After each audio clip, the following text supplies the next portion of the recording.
متحدہ کے secretary general Antonio Guterres نے اسرائیل اور ایران سے زیادہ تحمل کا مظاہرہ کرنے کی اپیل کر دی۔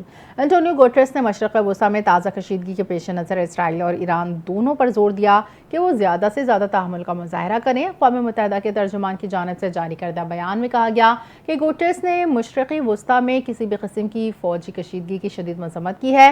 انٹونیو گوٹریس نے خاص طور پر ایران کی جوہری تنصیبات پر اسرائیلی حملوں پر تشویش کی ہے، جو کہ امریکہ اور ایران کے درمیان جاری ایٹمی مذاکرات کے دوران کیے گئے۔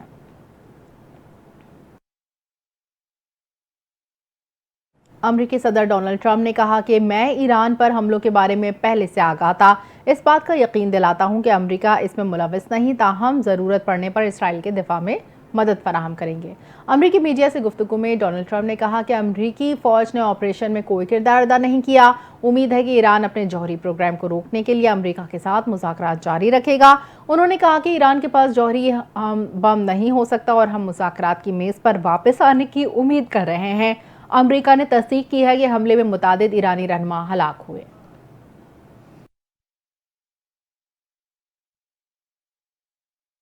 امریکہ نے واضح کیا ہے کہ ایران پر اسرائیلی حملے میں امریکہ کا کوئی کردار نہیں۔ اسرائیل نے ایران کے خلاف یک طرفہ کارروائی کی ہے۔ امریکی وزیر خارجہ مارکو روبیو نے اپنے بیان میں کہا کہ ہم ایران کے خلاف حملوں میں ملوث نہیں، ہماری ترجیح خطے میں امریکی افواج کا تحفظ ہے۔ انہوں نے مزید کہا کہ اسرائیل نے ہمیں مطلع کیا تھا کہ وہ کارروائی اپنی سلامتی کے تحفظ کے لیے ضروری سمجھتا ہے۔ ان کا کہنا تھا کہ صدر ڈونلڈ ٹرمپ اور ان کی انتظامیہ نے امریکی افواج کے تحفظ کے لیے تمام ضروری اقدامات کیے ہیں اور ہم اپنے علاقائی اتحادیوں سے مسلسل رابطے میں ہیں۔ ایران کو امریکہ کے مفادات یا اہلکار کو نشانہ نہیں بنانا چاہیے۔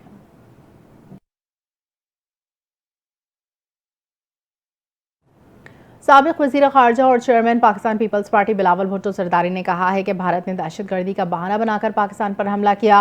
عالمی سطح پر سندھ طاس معاہدے، مسئلہ کشمیر اور دہشت گردی کا ایشو اٹھا رہے ہیں۔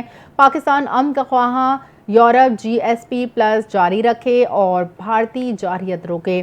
بلاول بھٹو کی قیادت میں پاکستانی وفد نے بیلجیم کی وزارت خارجہ کے حکام سے ملاقات کی۔ میڈیا سے گفتگو میں بلاول بھٹو نے کہا کہ UN میں دہشت گردی سے متعلق کمیٹیوں کی ذمہ داری پاکستان کو دینا بڑی کامیابی ہے۔ پاکستان کو ٹیررستان کہنے والے بھارت کو UN سے منہ توڑ جواب ملا۔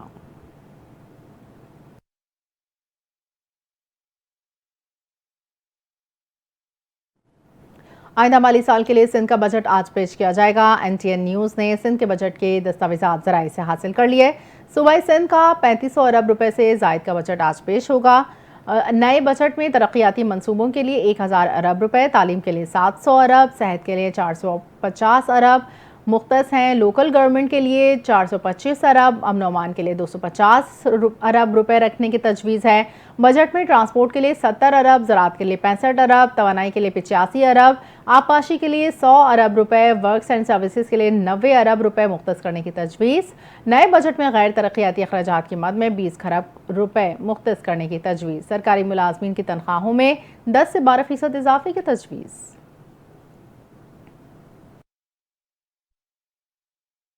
خیبر پختونخوا حکومت بھی مالی سال 2025-26 کا 2070 ارب روپے کا بجٹ آج صوبائی اسمبلی میں پیش کرے گی۔ مجوزہ بجٹ کی تفصیلات NTN نیوز نے حاصل کر لیں۔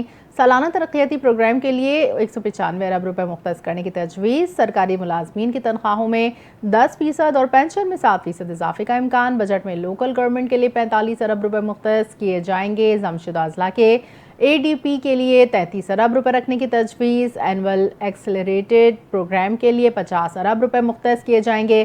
بجٹ میں فورن پروجیکٹ اسسٹنٹس کی مد میں 175 ارب روپے کا تخمینہ لگایا گیا ہے، جبکہ PSTP فنڈز کے لیے 29 ارب روپے مختص کیے جائیں گے۔ خیبر پختونخوا کی بجٹ کا 90% سے زائد حصہ وفاقی وسائل پر منحصر ہے۔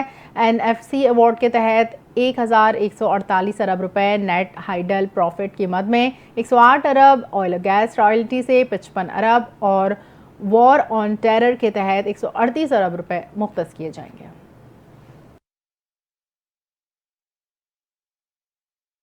بانی PTI کی بہنوں کی درخواست ضمانت منظور۔ عدالت نے بار بار ضمانتوں پر برہمی کا اظہار کر دیا۔ انسدادی دہشت گردی عدالت کے جج ارشد جاوید کے روبرو 5 اکتوبر کو جلاؤ گھیراؤ کے 2 مقدمات کی سماعت ہوئی، جس میں عدالت نے علیمہ خان اور عظمیٰ خان کی عبوری ضمانت کنفرم کر دی۔ دوران سماعت عدالت نے ریمارکس دیے کہ آپ جان بوجھ کر بیل لمبی کر رہے ہیں، آپ جان بوجھ کر عدالت میں پیش نہیں ہوتے، کورٹ میں آنا پسند نہیں کرتے تو پولیس کے پاس کیسے جائیں گی؟ عدالت نے کہا کہ شاہ محمود قریشی کی ضمانت میں بھی آپ نے یہی کیا، 8 ماہ بیل چلائی اور عدم پیروی پر خارج کر دی۔ پچھلی سماعت پر بھی آپ نے کہا وہ فیصل آباد ہیں، سال ہر سال بیل چلا کر عدالتوں کا نام خراب نہ کریں۔ اقوام متحدہ کی جنرل اسمبلی نے غزہ سے متعلق قرارداد منظور کرتے ہوئے فوری غیر مشروط اور دائمی جنگ بندی کا مطالبہ کر دیا۔ اقوام متحدہ کی جنرل اسمبلی نے فلسطین کی صورتحال پر خصوصی سیشن میں شہریوں کے تحفظ اور قانونی اور ہیومینیٹیرین ذمہ داریوں کے حق میں قرارداد منظور کی ہے۔ پاکستان اس قرارداد کو اسپانسر کرنے والے ممالک میں شامل تھا اور پاکستان نے قرارداد کے حق میں ووٹ بھی دیا۔ قرارداد کے حق میں 149، مخالفت میں 12 ووٹ آئے جبکہ 19 اراکین غیر حاضر ہے۔ قرارداد میں اسرائیل کی جانب سے بھوک کو ہتھیار کے طور پر استعمال کرنے کی مذمت کی گئی، انسانی امداد کی بلا روک ٹوک رسائی پر زور دیا، عالمی قانون کی تعمیل اور خلاف ورزی کرنے والوں کے احتساب کا مطالبہ کیا۔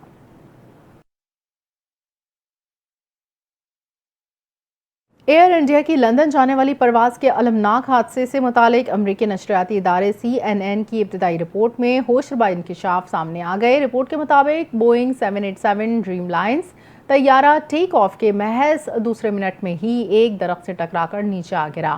رپورٹ میں بتایا گیا کہ طیارے کے پائلٹ کو ہنگامی پیغام بھیجنے کا موقع بھی نہ مل سکا کیونکہ جہاز انتہائی کم بلندی پر ہی قابو سے باہر ہو چکا تھا۔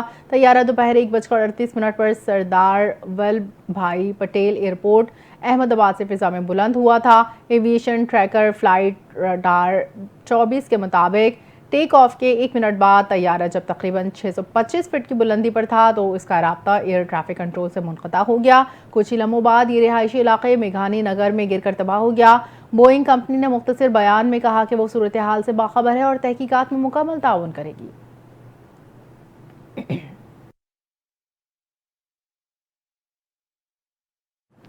ICC ہال آف فیم میں شامل ہونے والی پاکستان کی سابق ویمنز ٹیم کی کپتان ثنا میر نے ایک اور اعزاز حاصل کر لیا۔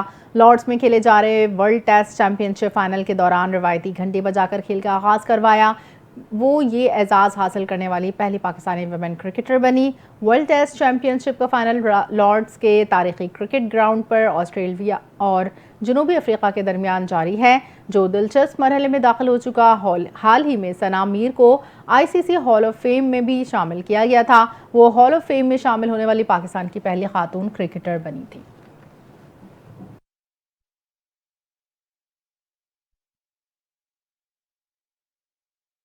بلیٹن سے فی الحال اتنا ہی۔ مزید خبروں اور اپڈیٹس کے لیے دیکھتے رہیے NTN۔